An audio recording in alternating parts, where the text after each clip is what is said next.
Živjo. Danes se osredotočamo, kako enostavno izvesti samohipnozo. Veliko ljudi me vpraša, kako v bistvu naj začnem samohipnozo, če nimam ob sebi hipnoterapevta. In resnica je, da je samohipnoza v bistvu precej enostavna. Če si jo predstavimo kot skupek nekih majhnih korakov oziroma navado nekih majhnih korakov.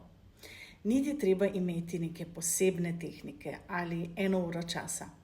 Dovolj je nekaj minut, tvoja jasna namera in pa tvoja odprtost. Če razbijem to v nekaj korakov, bi korak prvi bil, da najdeš prostor. Da si izbereš prostor, kjer se lahko za trenutek umiriš. Ni treba, da je to nek popolnoma tih prostor. Dovolj je, da se tam počutiš udobno, varno. Jaz včasih prakticiram samohipnozo kar v avtu, seveda na parkingu, tik preden grem na nek sestanek. Ampak najpomembnejše je, da tvoje telo v tistem trenutku res začuti signal, notranji signal, ta trenutek je čas zame, to je moj čas. Korak 2 bi bil, da v bistvu usmeriš svojo pozornost v dihanje. Da recimo, ko zapreš svoje oči, da res nekajkrat globoko vdihneš in izdihneš. Da ne poskušaš v bistvu nadzorovati svojega diha, ampak da samo opazuješ, kako dih prihaja in odhaja. Že tukaj se v bistvu začne ta sprememba. Tvoji možgani takrat dobijo signal, da je čas, da preklopijo iz stresa v sprostitev. Če prideva na korak 3. Korak 3 bi vseboval uporabo tvojega jezika in pa nastavitev namere. Hipnoza v bistvu je v osnovi res povezana z jezikom, z govorom, z mislimi. Zato si lahko potiho ali na glas samo preprosto izgovoriš ali zamisliš sugestijo. Nekaj primerov sugestij je: vsak vdih me pelje k globjemu miru. Ali z vsakim izdihom spuščam napetost in pa vsakodnevne skrbi. Mogoče tudi dovolim si, da sem ta trenutek tukaj in zdaj. Pomembno je, da to res rečeš z občutkom, kot da govoriš v bistvu neposredno svoji podzavesti in imaš z njo nek način komunikacije.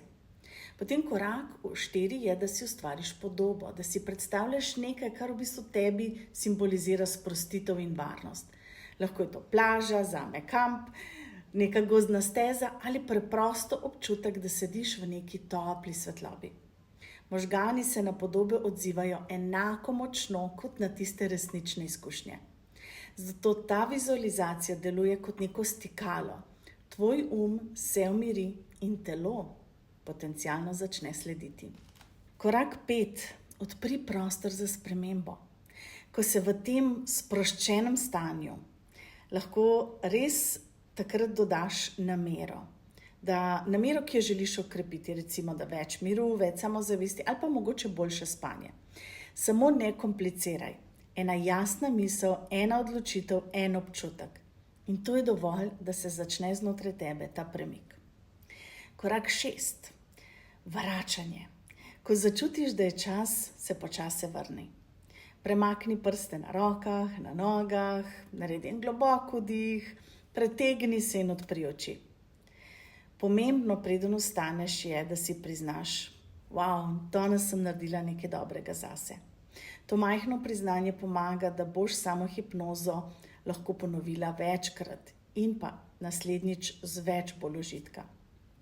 Samohipnoza ti ne vzame veliko časa, lahko traja 2, 5 ali pa 10 minut, kolikor želiš. Bistvo je, da jo vključiš v svoj vsakdan kot nek majhen ritual. In ko to ponavljaš, možgani takrat prepoznajo, da je to neka nova navada, da je to prostor, kjer se lahko sprostiš, napolniš in pa začneš ustvarjati te notranje spremembe.